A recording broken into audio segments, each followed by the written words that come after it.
Good morning, America. We seem to be having a surge of optimism this morning. We see the Dow cracking historic records again, the S&P riding an unbelievable winning streak, and we think, my word, the engine is roaring.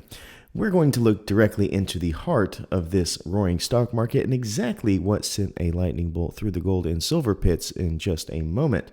But first, we have to look at the scoreboard because the market isn't just a machine, it's a mirror of human behavior. And this week, the mirror showed us the plot twist that we didn't necessarily see coming.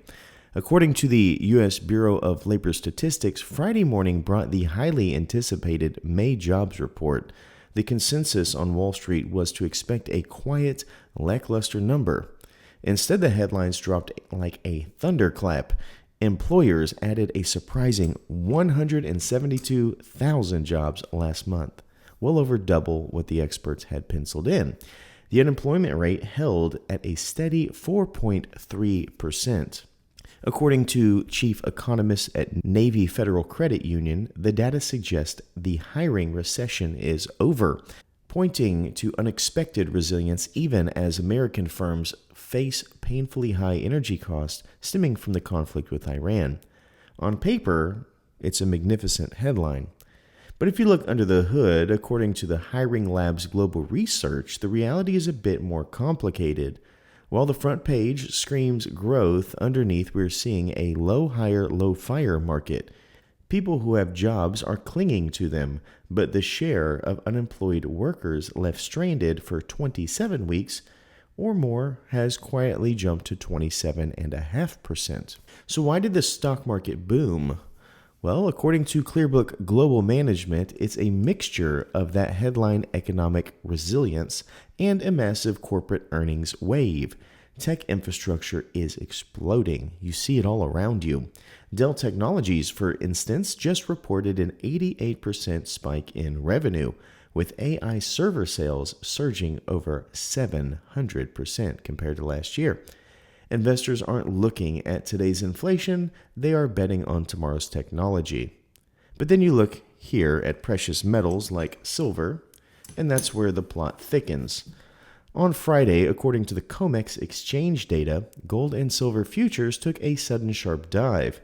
Gold futures slid over 3% down around 4,300, which we'll look at in a second, while silver plummeted more than 6%, landing in the high 60s. Now, why on earth would a strong jobs report cause shiny stuff to drop? According to goldsilver.com analysts, it all comes down to the Federal Reserve.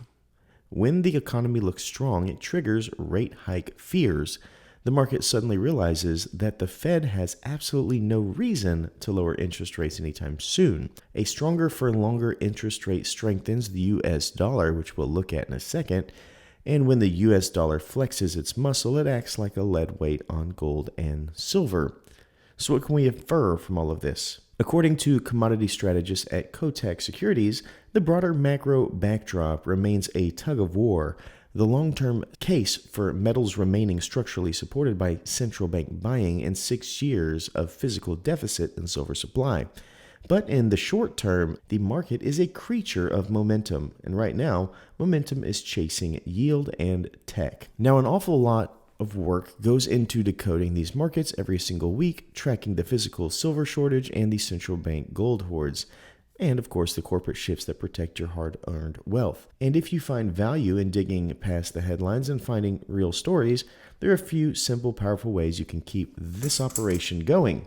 You can support this YouTube channel by just doing what you're doing right now, watching, hitting that like button, and leaving a comment down below to keep the algorithm moving. If you'd like to add physical gold or silver to your own vault, you can use our official APMEX affiliate link in the description box or scan this QR code. It costs you nothing extra, but it keeps the lights on here. And if you'd like to join our inner circle, consider hitting that join button to become a full-fledged channel member. The world is moving fast, folks, and paper money is moving even faster. Keep your eyes on the data, keep your assets real, and we'll keep tracking the truth together. So let's go ahead and move to the exchange and see these numbers in action. And here we are, folks. I have underlined in blue the movements that you have probably seen on the ticker tape. Right here, Dow Jones, 50,866, down 695 points or 1.3%. All-time high being 2 days ago on the 4th. You can see that decline right there, but that is the roller coaster we've been on, folks. Let's hope it keeps moving up. S&P 500, very similar. We have 7383 as our points, down 200 points there, 2.64%. And we have the second, so just a few days ago, being our all-time high as well. As you can see, all-time high was there. That's where we are now. And then we have our NASDAQ Composite Index. We're sitting at 25,709, down 1,121 points or 4.8%. They saw the biggest drop here.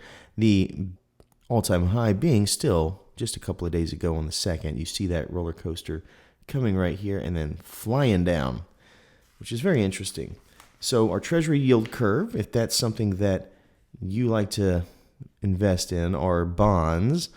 Right now, it's saying that here within 20 to 30 years, you'll have a 5% rate of growth, which shows you how, well, it does secure it kind of locks in your money, but it also means that you are going to be growing incredibly slow over those years, because if you were to put that in, let's say, a Dow Jones or an S&P mirroring mutual fund, you're probably going to be seeing closer to 8 to 12% on average, and that might even be lowballing it.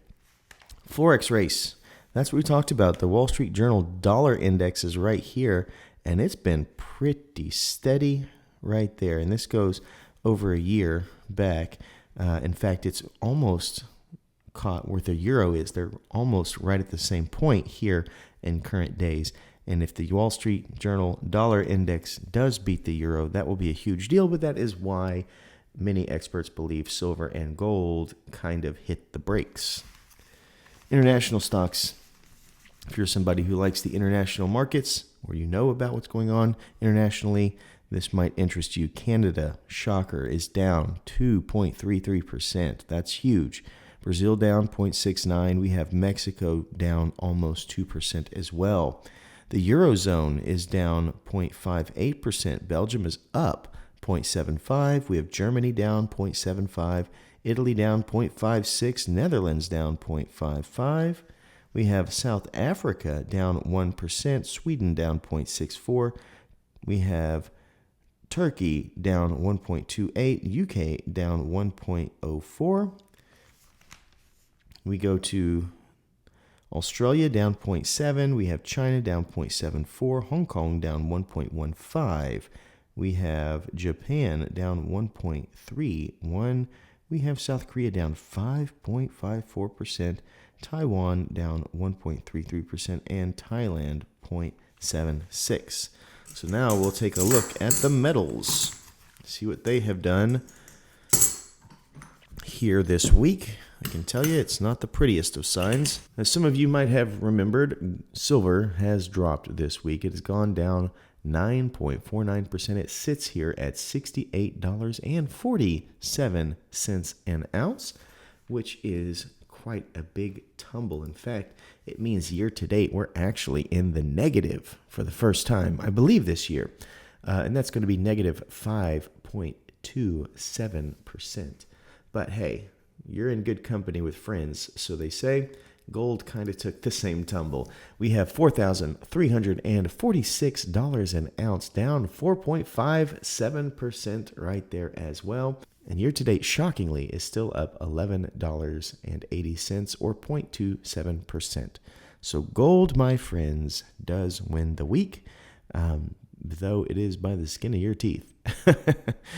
That being said, that's what we have. Thank you so much for watching. And until next time, please remember to stay classy and current with the culture of currency.